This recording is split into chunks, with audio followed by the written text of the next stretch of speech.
Undoubtedly, there have been a lot of really massive changes that have occurred in the dating scene over the last 15 years.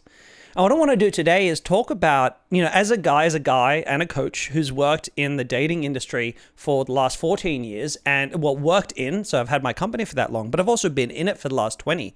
I want to explore what are the big things that I've seen happen and change. And most importantly, I want to discuss, is it any harder or is it any easier than it used to be? And what can we do to ease some of that difficulty and some of those pains?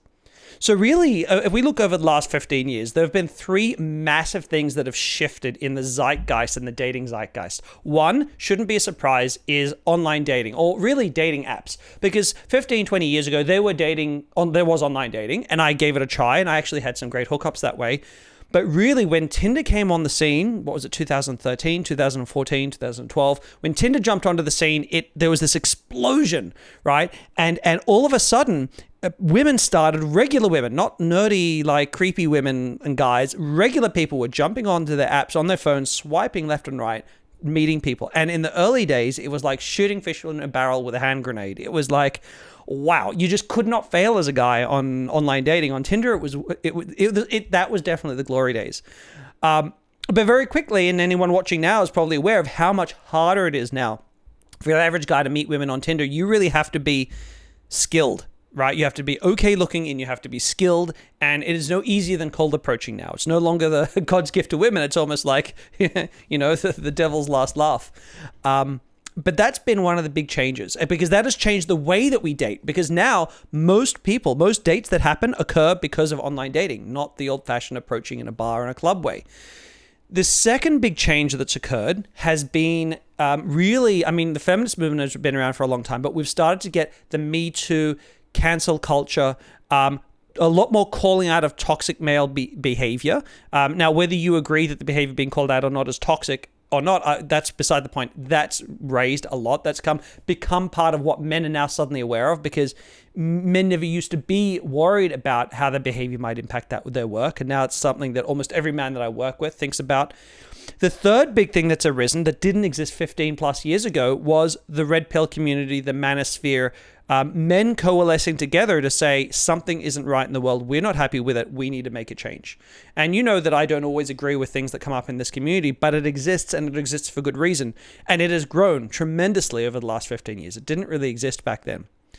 And these are really the three big players. And obviously there's a lot of other things that have come up, but they're the big ones.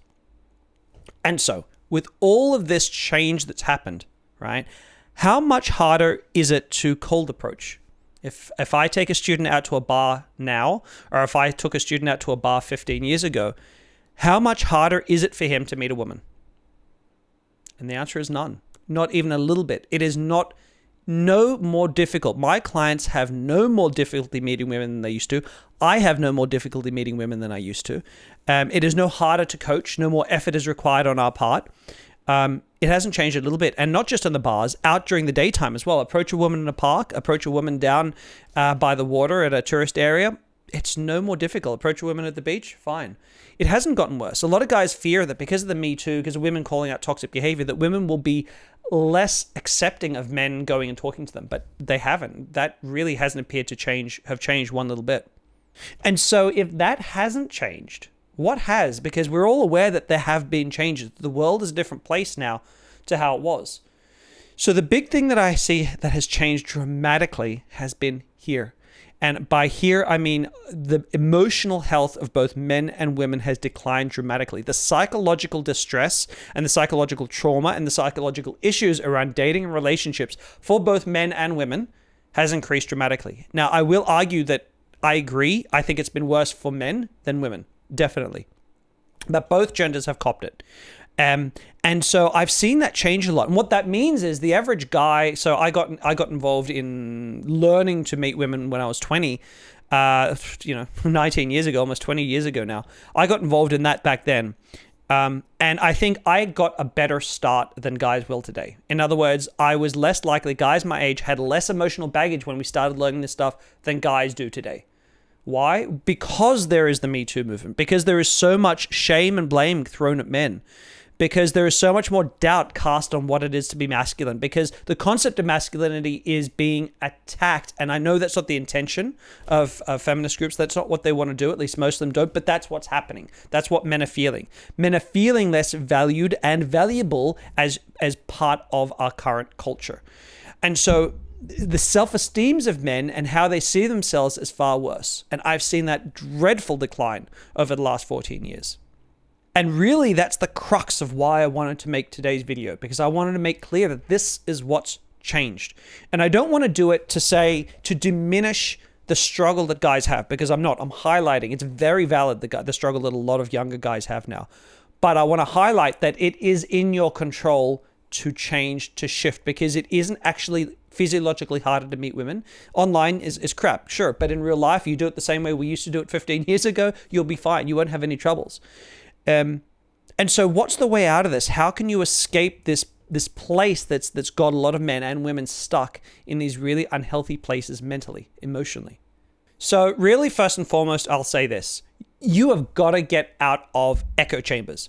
Echo chambers is a thing that just wasn't such a big thing 14, 15 years ago that it is right now. And by echo chambers, I mean communities of people who are disenfranchised and sticking with them and listening to their content through social media, because social media really exploded the last 15 years too, right? I know Facebook existed back 15 years ago, but it wasn't the same beast it is, and Instagram, well, there's TikTok. When you are part of an echo chamber, because the algorithms only feed you the stuff that you watch. And so when you're part of these, when you only watch content that agrees with what you feel, you get, through no choice of your own, you get constantly reinforced that this is the only way to feel, because everyone feels this way. And it's not true. But this is what echo chambers do to us. And it doesn't matter if you're a guy and you're red pill or men going their own way, or if you're black pill, or if you're incel, right? It doesn't matter if you're feminist, right? It doesn't matter what you are, extreme right, extreme left.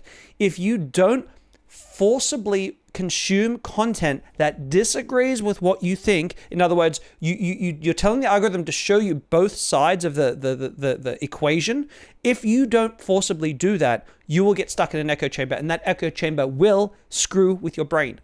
Because it doesn't matter where you stand on it, on these issues, you are not 100% right. If you're a feminist, you're not 100% right. If you're a men's rights advocate, you're not 100% right? Like the truth is always somewhere in the middle, because you're never seeing the other side 100%. You got to get out of that echo chamber. That's hurting you. The second thing that I've really got to say to guys and women, but I know it's mostly men watching this video, you got to start meeting women the old-fashioned way. The new ways of meeting women are not good for your emotional health. I know I teach how to meet women on online dating. I'm good at it. I know how to help guys do it. I have courses. I do one-on-one coaching. But honestly, for your mental health, meeting women the old-fashioned way is far less damaging to your psyche, and you will have far better experiences, and you will learn far more useful life skills than learning how to craft an amazing online dating profile. Instead, learning how to flirt and banter and connect with people, that's a far more valuable life skill that you pick up along the way. So your world expands rather than shrinks as it does with online dating. Not to mention online dating, the way the algorithms work and the way that the culture, the throwaway culture that it creates, is not good for either gender at all.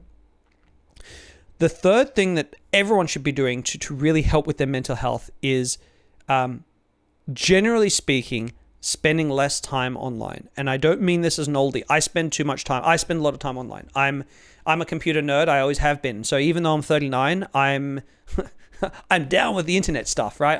I'm part of every social network. I'm on there a lot. But you need to spend less time there. You need to find more social activities that involve other people. The guys and women who I know who are the most emotionally healthy in spite of everything that's thrown at them are the ones who have good communities around them. They're the ones who do, they're part of groups, they're part of social events, they're part of things that happen outside of the online world. And we need this. We need to be part of something. We need to feel like we're part of a community. When I work with guys, it shouldn't be a surprise that the guys who have the least trouble meeting women are the guys who are already part of a number of social networks. I don't mean online social networks. I mean real life social networks, right? Guys who are part of photography groups, but guys who have jobs where they're working with people, around people all the time, right? Not guys who are stuck behind a computer screen all the time. we need that as human beings for our mental health. And if you don't have that, you need to find that. Like, I need to find that. Right? It's part of why I do Latin dancing and why I fly acrobatic drones. By the way, that's an amazing hobby. If you're looking for one, you want something adrenaline filled, go fly acrobatic drones for a while. But yeah, you got to be part of this stuff because that's where your emotional health comes from. So, look, guys, I hope today was interesting. Like, I know I almost debated and switched by starting with how things changed, told you how things changed, then really the meat of this was how to improve it. But I think it's so important for you guys to hear that that's what's changed, is the emotional space of people because of the way the world works. And it is up to you to make a change, and you can make that change still.